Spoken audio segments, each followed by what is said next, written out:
मानविता classes में doctor नवीन कुमार आप सभी साथियों का स्वागत करता हूं। फिर से एक इम्पॉर्टेंट क्लास के साथ जिसमें हम महामैराथन में कुछ इम्पॉर्टेंट क्वेश्चन कवर कर रहे हैं जो कि क्रोमेटोग्राफी से रिलेटेड हैं। लास्ट क्लास में हमने कुछ क्वेश्चन कवर किए थे, अभी हम नेक्स्ट करते हैं। पहला क्वेश्चन जो आज का है, which of the following column are not used in the liquid और हाई परफॉर्मेंस। जो लिक्विड क्रोमेटोग्राफी है, चाहे वो लिक्विड है या हाई परफॉर्मेंस एचपीएलसी जिसको बोलते हैं, ये भी आ सकता है बच्चे। जो लैब अटेंडेंट या असिस्टेंट या डार्क रूम अटेंडेंट का है, उसमें एचपीएलसी की एब्रीविएशन आपसे पूछ सकता है, वो होती है हाई परफॉर्मेंस लिक्विड क्रोमेटोग्राफी। देखिए, तीनों कॉलम यूज होते हैं, एनालिटिकल भी, सेपरेशन भी, गार्ड कॉलम भी। एएसजी में इसको नाम देता हूँ, निमोनिक्स। एनालिटिकल कॉलम यूज होता है हाई में और लिक्विड क्रोमेटोग्राफी में, ठीक है। आपका सेपरेशन भी होता है, गार्ड कॉलम भी होता है, और कैपिलरी कॉलम भी ये जो है ये नहीं होता। तो इसलिए एएसजी यूज होता है, कैपिलरी कॉलम इसमें नहीं होता, ये याद रखें आप इसको। Next question, in which of the following type of paper chromatography does the mobile phase move horizontally. देखिए, horizontally over a circular sheet of paper. देखिए, यहाँ पे बात की गई है हॉरिजेंटल मूव करता है, बट जो आपकी सीट है वो क्या है, सर्कुलर सीट है। ये चीज आपको ध्यान रखनी है। ये इसमें क्या होगा, इसमें असेंडिंग होगा, डिसेंडिंग होगा, रेडियल। देखिए, जब बात ही सर्कुलर शीट की गई तो उसमें क्या होगा, रेडियल होगा। तो रेडियल इसका आंसर है, सी इज करेक्ट आंसर। क्योंकि देखिए, बात डिपेंड किसके ऊपर करती है, जो आपकी सर्कुलर सीट है, सर्कुलर सीट पे सब कुछ, जो भी सीट टाइप है उस पर डिपेंड करता है।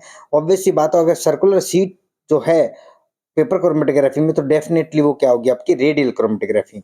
अगर मैं बात करूं असेंडिंग की, असेंडिंग में क्या होगा, ये आपका क्या होगा, जो बफर होगा, यहाँ पे आपकी सीट होगी, यहाँ से मूवमेंट स्टार्ट करेगी, वो अपर डायरेक्शन में मूव करेगा। जब आपकी कोई भी, चाहे वो ये मान के चले आपकी जो मोबाइल फेज है या स्टेशनरी फेज है, वो असेंडिंग डायरेक्शन में मूव करते हैं, ऊपर वाली डायरेक्शन में मूव करते हैं। In case of descending chromatography, उसमें क्या करते हैं, वो अपर से यहां से मूव करते हैं और डाउन की तरफ मूव करते हैं। तो इसलिए डिसेंडिंग में ऊपर से नीचे की तरफ आता है, ठीक है।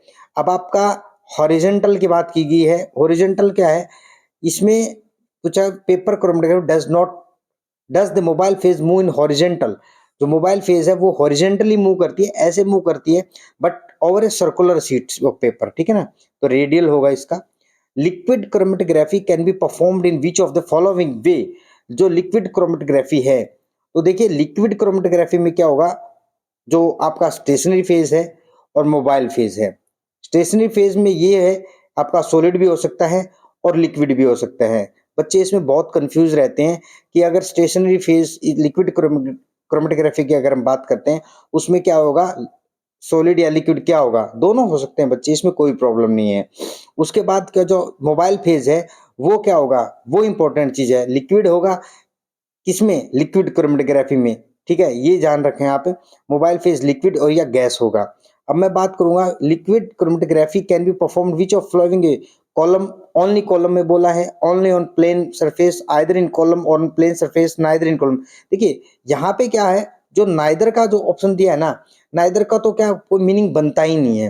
तो नाइदर तो आप काट ही दे जब आपका नाइदर, क्योंकि देखो लिक्विड क्रोमेटोग्राफी है, तो ऑब्वियस सी बात क्या होगी, वो तो या तो कॉलम में होगी, ठीक है, या वो किसी प्लेन सरफेस पे होगी। कोई सरफेस है वो प्लेन सरफेस है, तो इसमें देखें कि दोनों में हो सकती है। ओनली का जहां ऑप्शन है ना, एचपीएससी का एक फंडा है, एचपीएससी का छोड़िए आप, मैंने मेरा एक्सपीरियंस यूपीएससी का, यूपीएससी एचसीएस का, दोनों का एक्सपीरियंस है, या किसी भी एग्जाम जो स्टेट पीसीएस होते हैं, उनमें जहां पे भी ना ओनली आए ना, तो ये समझ लेना वहां पे कुछ न कुछ गड़बड़ है। तो ये खास चीज होती है, तो ओनली का तो कोई मीनिंग ही नहीं बनता, तो दोनों कट गए, तो आइदर होगा, और नाइदर हो नहीं सकता, क्योंकि लिक्विड क्रोमेटोग्राफी आप परफॉर्म कर रहे हैं, तो वो किसी कॉलम में होगी या किसी प्लेन सरफेस पे होगी, ठीक है। ये था ये। उसके बाद, gas chromatography can be performed in which of flowing way. देखिए, जो गैस क्रोमेटोग्राफी है वो प्लेन सरफेस पे नहीं हो सकती, क्योंकि जो आपकी मोबाइल फेज होती है, मोबाइल फेज होती है वो क्या होती है, गैस फॉर्म में होती है, ठीक है ना। ये चीज आपको ध्यान रखना है, जो मोबाइल फेज है वो गैस है, तो गैस को आप कैसे प्लेन सरफेस पे रख सकती है, तो कट गया है यहाँ से। अब देखिए, either in column and plane, ये भी कट गया, नाइदर इन कॉलम, ये भी कट गया आपका, ओनली इन कॉलम।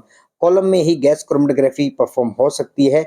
मान लीजिए ये कॉलम है, ये चैम्बर में बोल सकते हैं आप, कॉलम है, यहाँ पे क्या है आपका मूवमेंट कर रहा है जो स्टेशनरी फेज है, then mobile phase is your gas. तो गैस का चैम्बर होगा, ऑब्वियस सी बात है, तो इसलिए वो हाई प्रेशर के साथ गैस को परफॉर्म किया जाता है।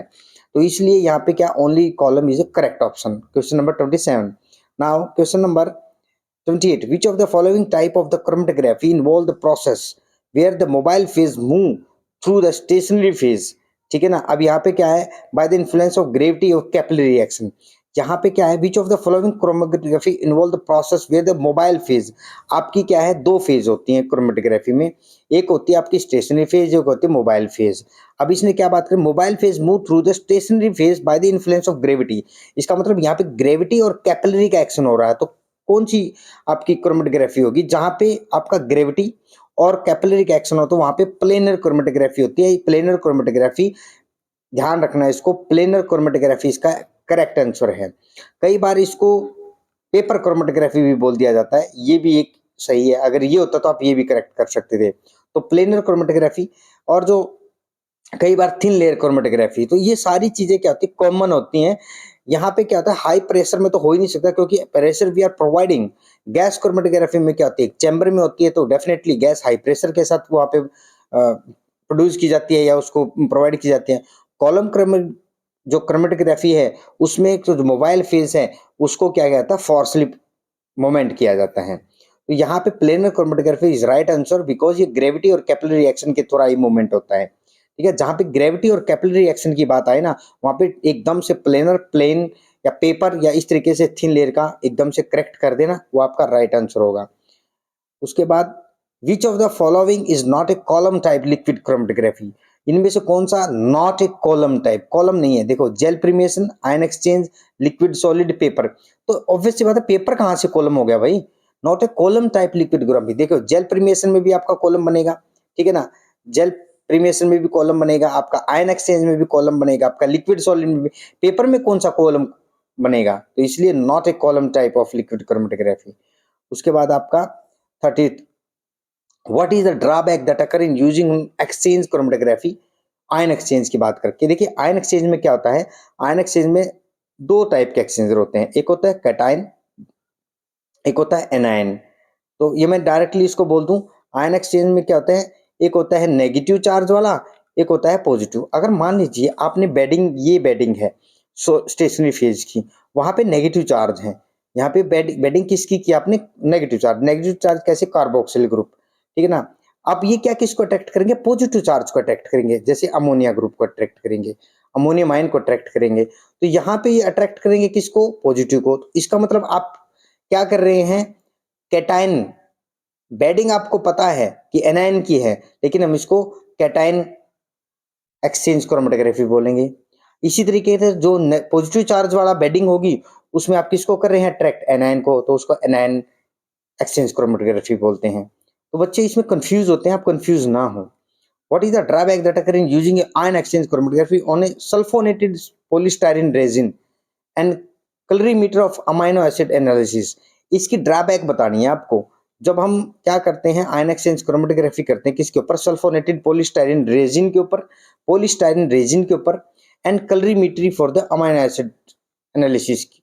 तो इसमें क्या होगा, इसको आपको आंसर देना क्या होगा, लेस एक्यूरेसी होगी, लो रिजोल्यूशन होगा। इसका जो आंसर होगा, inconvenient to handle many individual sample. यहाँ पे देखिए, ये तो है ही है क्या ड्रॉबैक, ये लेस एक्यूरेसी में नहीं आएगा, ये तो गलत है, ड्रॉबैक नहीं आएगा। लो रेजोल्यूशन भी नहीं है इसका, तो हाई रेजोल्यूशन है। उसके बाद inconvenient to handle many individual sample, आपको ना जो इंडिविजुअल सैंपल है ना, वो जो इंडिविजुअल सैंपल अगर हम उसके लोड कर रहे हैं, तो डेफिनेटली वो इनकन्वीनियंट है हैंडलिंग। तो इसका ये एक ड्रॉबैक है। In which of the following method is the most stable for amino acid analysis. Amino acid analysis के लिए आप कौन सा बेस्ट मानेंगे, गैस क्रोमेटोग्राफी मानेंगे, या आप आयन एक्सचेंज क्रोमेटोग्राफी मानेंगे, या पेपर इलेक्ट्रोफोरेसिस मानेंगे, रेजिन कॉलम। बताइए मुझे क्या होगा, बेस्ट मेथड बताना आपको अमाइनो एसिड एनालिसिस के लिए। Gas, ion exchange, paper. Ion exchange कर नहीं सकते, ठीक है ना, बहुत सारे जो आप ये मान के चले, जो अमाइनो एसिड है वो कैटायन भी है, एनायन भी है, तो वो वेरी डिफिकल्ट हो जाएगा, ठीक है। उसका आंसर आप देखिए क्या है 31 का। This is a resin column chromatography. हम एक स्पेसिफिक अमाइनो एसिड मान के चलिए रेजिन कॉलम है, सल्फोनेटेड है, ठीक है, नेगेटिव चार्ज होता है। अब मैं जो सल्फोनेटेड है एक स्पेसिफिक क्या करूंगा, एक अमाइनो एसिड है जो डायरेक्टली आपको जो एनालिसिस करवाना है उसके ऊपर पॉजिटिव चार्ज है, तो अगर हम वो उसको देंगे तो सल्फोनेटेड है, स्पेसिफिक बाइंडिंग करता है किसी एक अमाइनो एसिड के ऊपर, और आपको उसी अमाइनो एसिड का क्या करना है, डिटेक्शन करना है। तो जो ग्रुप सल्फोनेटेड जो ग्रुप है जिस अमाइनो एसिड से बाइंड करेगा वही आपका एनालिसिस है, मतलब वही आपको एनालाइट आइडेंटिफाई करना है। तो वो आपको पता होना चाहिए कि ये जो सल्फोनेटेड ग्रुप है वो इस अमाइनो एसिड से बाइंड करता है, तो वही आप उसको क्या करना चाहते हैं, आइडेंटिफाई करना चाहते हैं। जो बाइंड करेगा तो आपका उसी से वो आइडेंटिफाई हो जाएगा। तो रेजिन कॉलम क्रोमेटोग्राफी में क्या था, हम एक किसी एक स्पेसिफिक अमीनो एसिड के लिए रेजिन कॉलम क्रोमेटोग्राफी डिजाइन कर सकते हैं। Which of the following colour reagent are use in resin chromatography, ये बहुत इंपॉर्टेंट है, काफी एग्जाम में आया और आने के ज्यादा चांसेस है। जो नेशनल रिएजेंट है, नेशनल रिएजेंट ही रेजिन जो कॉलम क्रोमेटोग्राफी है कलर रिएजेंट यूज किया जाता है। उसके बाद नेक्स्ट है which of the following is not desired characteristic of pulse damper और flow smoothener use in liquid chromatography. Liquid chromatography में जो पल्स डैम्पनर होता है या फ्लो स्मूदनर होता है वो यूज किया जाता है, उसका क्या है, एक डिजायर्ड कैरेक्टरिस्टिक नहीं है। Easy mobile phase change over, constant flow must be maintain, should be effective at low system pressure, maximum dead volume. इनमें से आपको बताना था क्या है मैक्सिमम डेड वॉल्यूम, ये इसका नहीं है, मैक्सिमम नहीं होती इसकी dead volume. Dead volume maximum dead volume वो होती है जो कॉलम के अंदर क्या होती है, वो remains for the long time, या कह सकते हैं अगर आप फोर्सफुली मान ली प्रेशर प्रोवाइड करें तो जितना भी लिक्विड रिमेन रहेगा कॉलम में तो वो डेड होती है उसकी, वो उसको ऑक्युपाई कर रहा है, वो हमेशा सेम वॉल्यूम ऑक्युपाई करता है। तो आप कितना भी प्रोवाइड करें प्रेशर करें तो वो वॉल्यूम उसकी मेंटेन रहती है, इसको बोलते हैं dead volume. Which of the following is not desired characteristic of pulse dampener, इसमें से क्या नहीं है, मैक्सिमम डेड वॉल्यूम वाला इसका कैरेक्टरिस्टिक नहीं है। Easy mobile phase change over ये सही है, इसका करेक्ट है। Constant flow must be maintain ये है। Should be effective at low system pressure, ये सारे इसके कैरेक्टरिस्टिक एक्सेप्ट दिस डी। इस क्लास में हमने क्वेश्चन 33 तक कवर किए, बहुत इंपॉर्टेंट है, आप क्रोमेटोग्राफी को कवर करने की कोशिश करें और आपके ये डेफिनेट बता रहा हूँ कि जो कंसेप्ट है वो क्लियर होंगे और आपका फोकस बढ़ेगा कि हमें करना क्या है, what to do what not to do, that is important during the FSL examination. Whatever you are doing, whatever you are revising, that should be according to the exam perspective. one more thing, जो बच्चे क्या करते हैं book ले लेते हैं, book को पढ़ने की कोशिश करते हैं एग्जाम टाइम में, नहीं, मैक्सिमम आप एमसीक्यू कीजिए। जितने एमसीक्यू की प्रैक्टिस करेंगे तो डेफिनेटली आपके जो कंसेप्ट है वो क्लियर होंगे। और नविता क्लासेस आपके साथ हम महामैराथन में या किसी भी तरीके से हम उसको कवर करने की कोशिश कर रहे हैं कि बच्चों के जो इंपॉर्टेंट पॉइंट है वो कवर हो जाए और कहीं ना कहीं उनमें एक ये माने कि कॉन्फिडेंस बिल्डअप हो, एग्जाम से पहले वो इम्बाइब करे उस इन्वायरमेंट में कि हमें किस तरीके के एग्जाम को फेस करना है या क्वेश्चन को फेस करना है इस एग्जामिनेशन में। अगर चैनल पे आप नए हैं, चैनल को लाइक शेयर सब्सक्राइब करना ना भूलें। Thank you.